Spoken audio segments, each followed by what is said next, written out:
Hi. Last video we saw how to install Hadoop in standalone mode.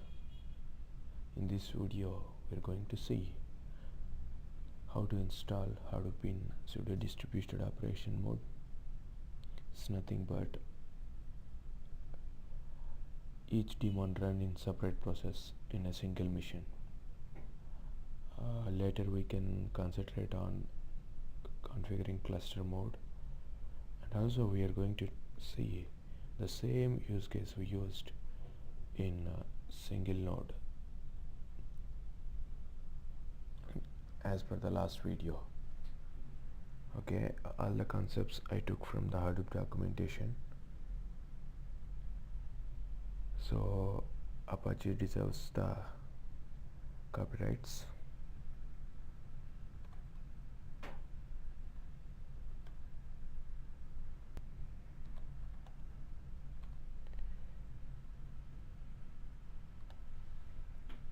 Yeah, before going to the Hadoop pseudo distributed operation mode, first we need to install SSH configuration.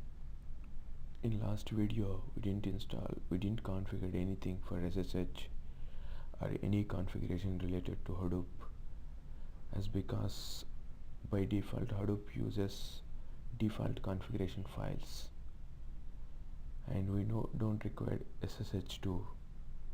We're not communicating between any name node or data nodes or job tracker, task tracker. But here in Hadoop's pseudo distributed operation mode, it will be communication between name node, data node, task tracker and job tracker. So we need to concentrate on configuring SSH. Let's go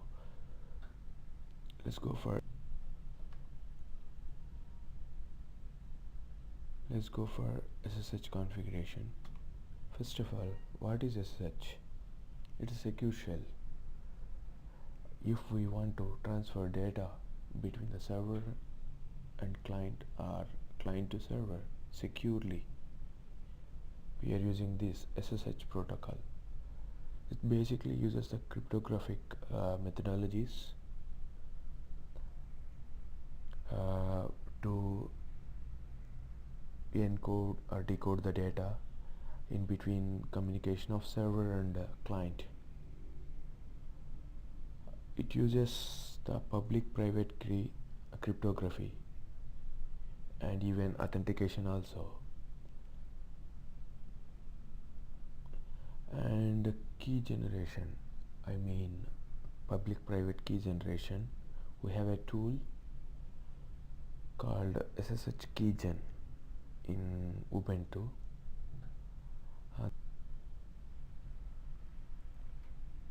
The same SSH Keys tool is there available for Windows, even for Mac too.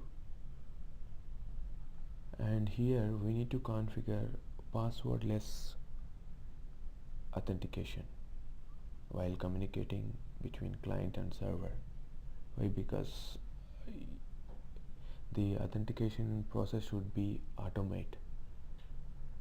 Every time while communicating to the server from the client or from server to the client,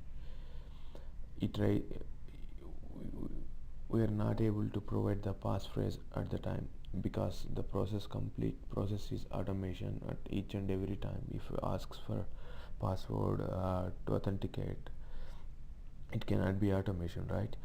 That's why we are creating passwordless authentication mechanism here while creating the SSH Keys. So we have two techniques here. Automatic keys, it will create automatic public and private key, and it will ask the passphrase at the time of creation. And one more method we have here is a manual creation of public private key. That process, how we are going to create passwordless public private key. We'll see in next slide. Yeah, before that we need SSH server. First we need to check whether we have SSH server in our Ubuntu system or not. For this, just try to put a command SSH localhost. Possible errors are connection refused from port 22, maybe because of server not yet started or server is not installed. For that you can try start SSHD. If you get any errors, SSHD is not a recognized command like that, then you need to install SSHD from Open SSH Server. SSHD is nothing but server, secure host server. So to install SSH server, this is the command sudo apt-get install open SSH server. It may ask sudo password while first time to download this. After installing this, you can start directly SSH localhost. At the time it may ask for password, or it may ask to store the client information in authorized keys as well as known hosts. What it will do is, while first request the credential recording related to the client, it will store in host machine. Those details we can cover in later. So now concentrate on passwordless SSH private and public key generation. So here SSH keygen is a tool to create a private public key in a host machine. So this is the command to create a passwordless private public key. So I'm going to explain each and every attribute here. -T is a type of algorithm for public private key we are going to use. RSA algorithm is a default for SSH1 and DSA algorithm for SSH2. We have two types of protocols in SSH. There is nothing but SSH1 and SSH2. SSH2 is the latest version of the protocol, and -P provide the old passphrase, and -F is on which file we are going to store all this private as well as public key. So it will generate a private public key in the location we provided. The location I mentioned here is home directory. Always it will be under hidden file, the hidden folder, SSH folder. We can see all the hidden folders by using Ctrl+H in Ubuntu. So after creating the private public key, you can go and visit the same directory, home.ssh/id_dsa. So inside this you can find public as well as private key files. So copy the public key into the authorized keys directory. So whenever the request comes from the client, if the public key is there in authorized keys, then it won't ask the password, as because we generated passwordless public and private key combination. So this is the command to copy the public key into the authorized keys. While going to the Hadoop configuration, we have mainly three configuration files: core-site.xml, hdfs-site.xml, and mapred-site.xml. In standalone mode, we didn't configure any of these files because by default Hadoop took configurations from the three default files mentioned here, called core-default.xml, hdfs-default.xml, and mapred-default.xml. If we open all these files we can find under a directory of Hadoop directory, then src. Go to the core, you can see core-default.xml, and go to the HDFS directory. In the same src, you can find HDFS-default.xml. In the same way, you can find mapred-default.xml. If you open any one of these, you see lot of configuration properties. If you are not mentioning any property values externally in core-site.xml files, it will take the default configuration from these files. So that's why we didn't mention any configuration in standalone mode. So what are all the properties we are going to override? In coming slides I will show what are all the properties we are going to override. Then those properties only overridden, then other default properties will be picked up from the default files. While going to the core-site.xml, I am comparing the same property which I am going to override in core-site.xml with core-default.xml. Here in core-site.xml, I am overriding fs.default.name. fs is nothing but a file system. Filesystem.default.name, you take a look at a default.xml file. It is nothing but file ://. It's nothing but the default file system in underlying operating system. So in standalone mode, we are using default operating system file system. That's why we didn't need any daemons or any process externally needs to start. We are storing all the files in local file system. So we are running the MapReduce jobs from there. So the MapReduce job will be run on single tracker. No need to start any jobs externally.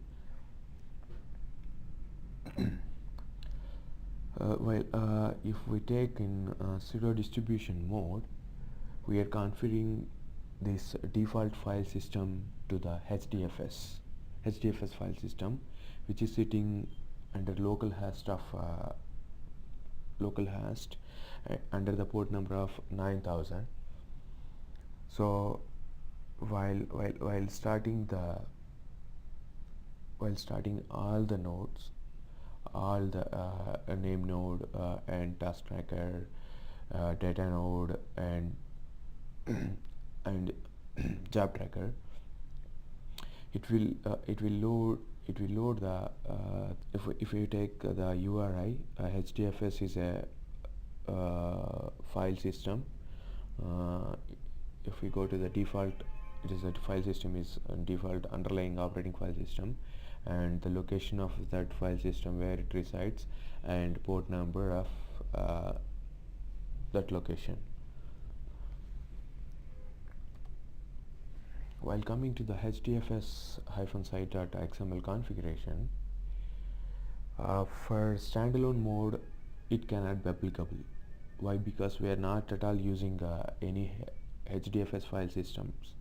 we are just using the standalone standard file systems. So this HDFS-default is not applicable, uh, even even though we are mentioning these properties under default. So basically, by default, if you are not mentioning any replications, it will take 3 replications. Replications is nothing but if our file loaded into the HDFS file system, it will chunks each file into the 64 MB. If the file is larger than 64 MB, it will chunks into the blacks. We can call chunks or blacks. The HDFS came from Google file system. In Google file system, they call chunks, and here they call blacks. Black size, default black size is 64 MB. We can even configure up to 128 MB. So that black, how many replica is nothing but a copy. So after splitting the file, it saves 3 copies in data node.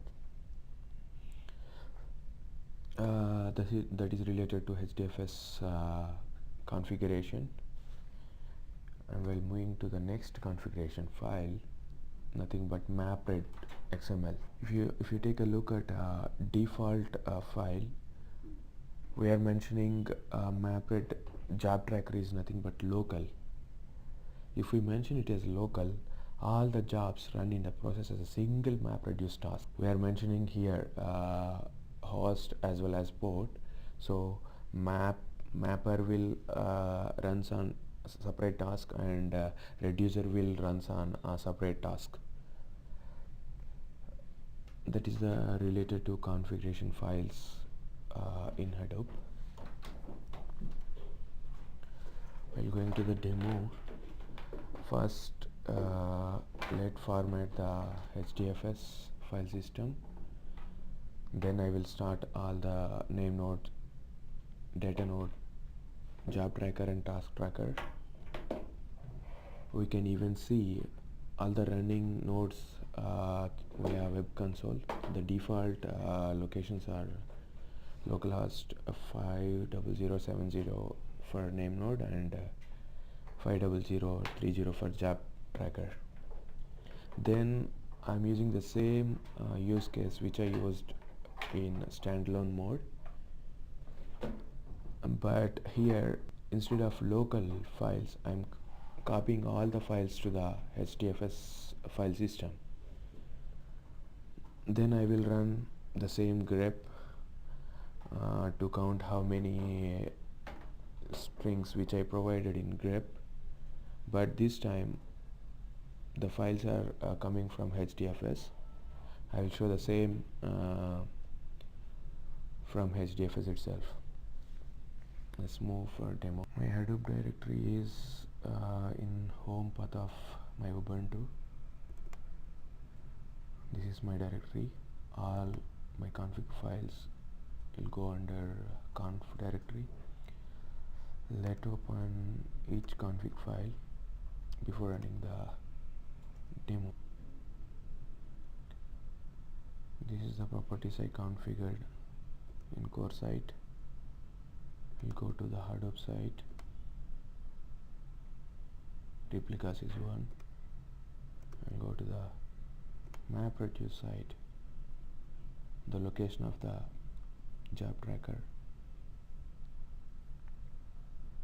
Open the terminal. I'm in home directory. I'm going to my Hadoop directory.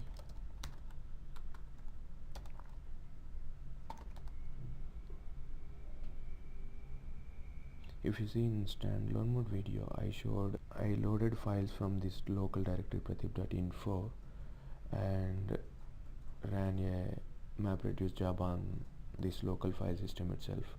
Now I'm copying this local folder to the HDFS. To start all the nodes, you need to just run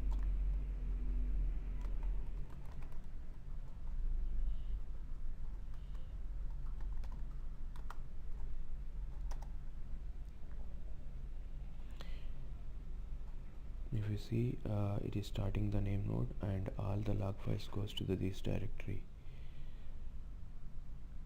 Hadoop directory. Under logs it will be under Hadoop-Bathip name node, and it's also started data node and also started secondary name node, which is a replication of primary node configuration things and all, and it's even started job tracker and task tracker. So you can see running of job tracker and task tracker. We can see at localhost 50070 port.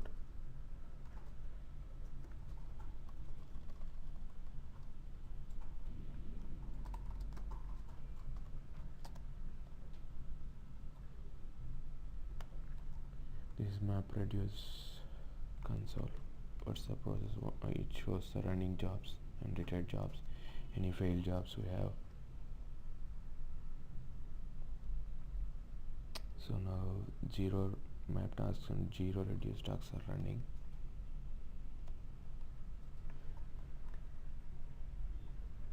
So let me load our local folder to the HDFS file system.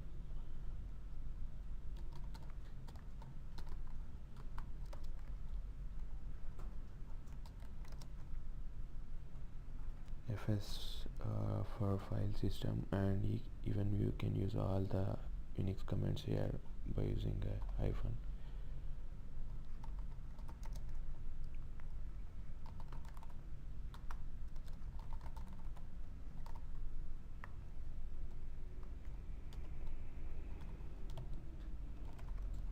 So I'm copying local folder to the HDFS.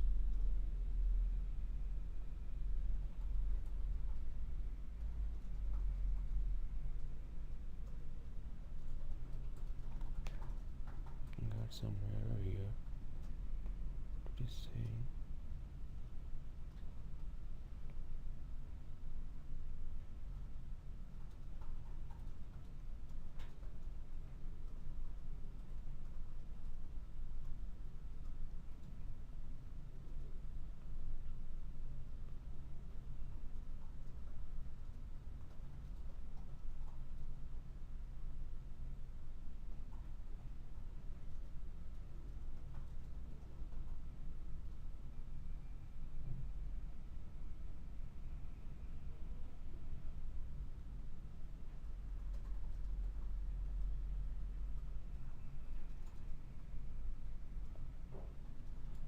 Okay, let me try by stopping all nodes once again.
While coming to the demo, I would like to show the 3 configuration files with override properties.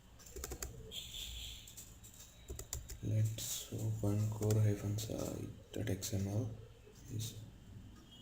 Here, as discussed, for standalone mode, in previous example we used local file system, that is a default core-default.xml.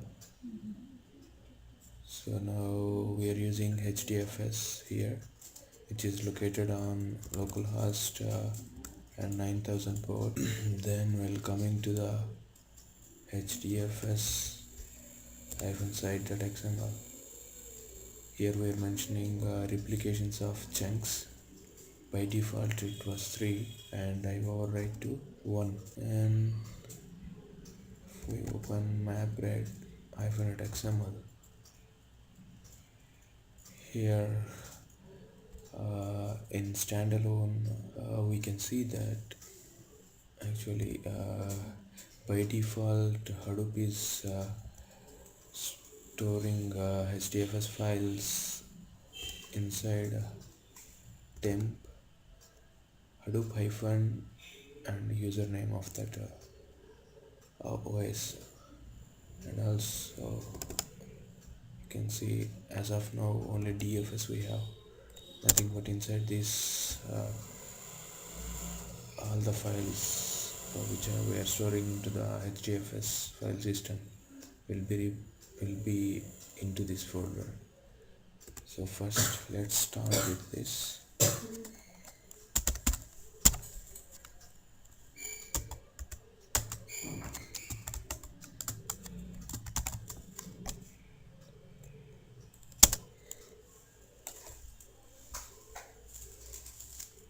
So it's starting name node as well as data node, even starting secondary name node, job tracker, task tracker. Now if we visit the same directory, see it started separate processes for data node, job tracker, name node, secondary name node, task tracker. So in pseudo mode it's running each daemon in a separate process, as in single node standalone mode all these things are running in a single process. Here it is running in separate process. Even if you see the directory structure of this, we have now MapReduce folder 2, task tracker things. I'm not running anything right now, that's why we are not seeing any MapReduce job folders here.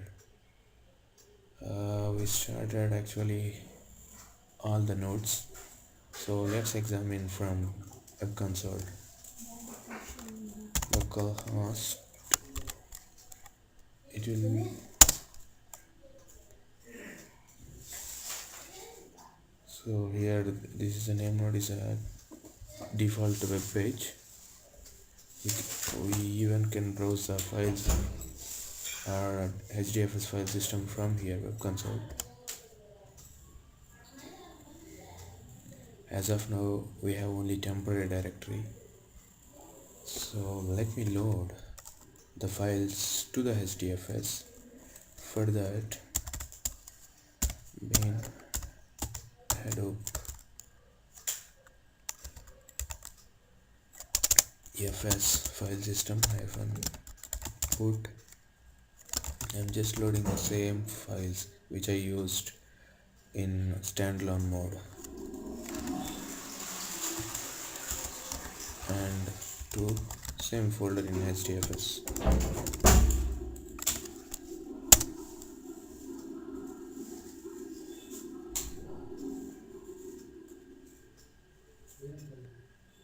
Now if we refresh this page, just see under user we have this directory which we just put into the HDFS directory. So now I am running the same use case. It's nothing but inside pradeep.info I have index.html file. I'm just running grep example, same grep example here too, to count how many pradeeps in index.html. So let me run that.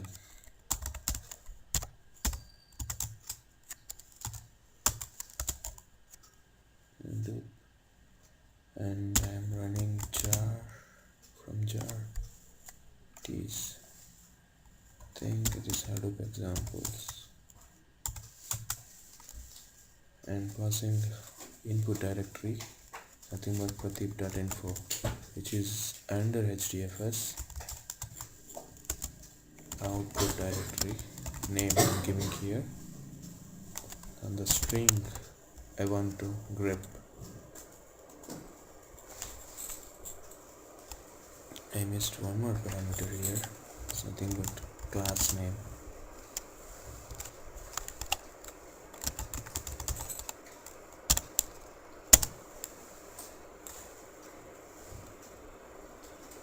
It is starting. If we see, we can track the job process here in web console. It will be under localhost.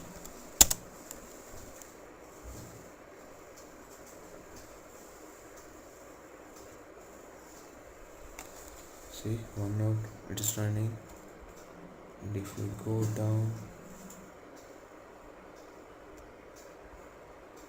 state is running.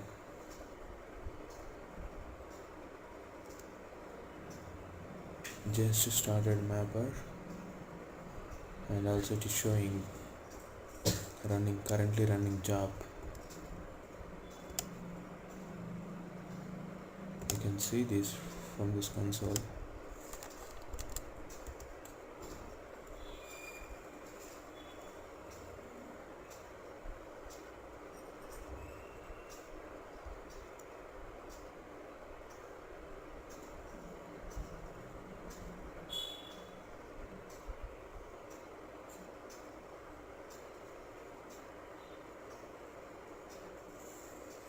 My screen is getting little bit dimmer.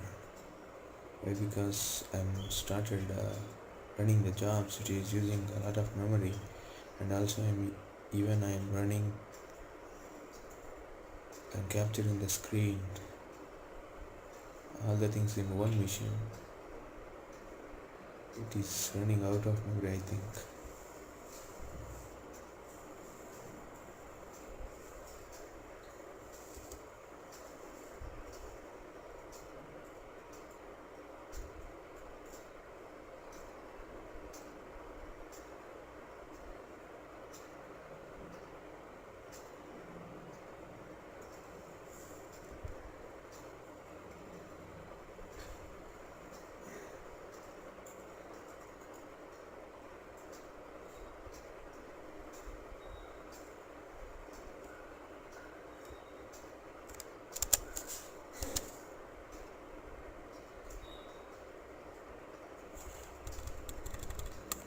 Just now it's trying the same job we have here, running job, and map tasks completed, I think.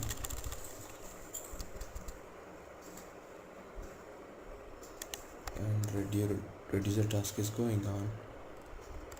We even see detailed information of particular job. Mapper and reducer both are completed now. We can even see this at the time of running.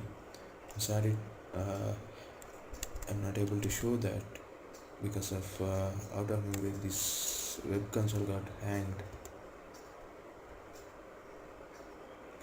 Now I think mapper task completed and even reducer task also finished. We can check the same from HDFS. We have a web console, or even from the index.html way first. Go to the HDFS home and browse for file system, user, and right now we have one more folder output. See, even we can see this file. See, here we got 10 tips. This is a count which we got from index.html. That is, we can even check from here too. For that,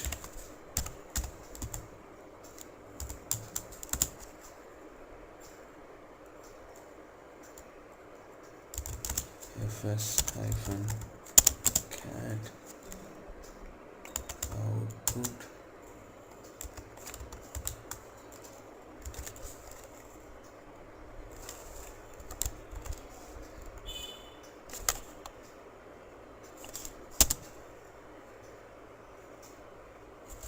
the same which we saw in web console.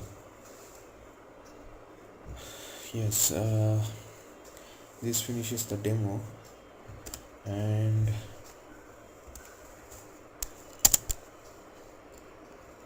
you may face some of the errors while running the MapReduce example again and again.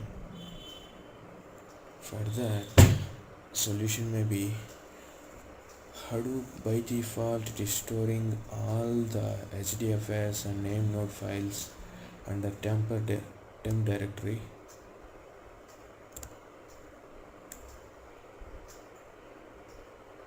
So whenever we put the files on temp directory, on each and every reboot of the OS, it will be deleted. So when we are again starting with all the nodes, it was looking for some earlier files and it was not able to find those things. So even though it is showing in log, it is running, name node is running. If we go to the web console and if we try to open that, we are not able to open from the local host. That is because of under this temporary directory it will be saved all these things, even DFS files, data.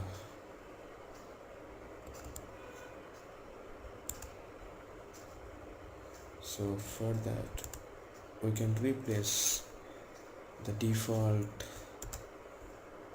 directory for data from this temp to anywhere, and one is the possible errors, and another one is if you place Hadoop folder inside your home, it won't be a problem. If you place this Hadoop directory outside of this home, then you have to give the permissions for present user for that folder. Read-write permissions you have to give. That is the second error may occur in sudo mode. Thank you. That ends the demo here. If you have any doubts, even you can put comments. Whenever I have time, I will reply. Thank you.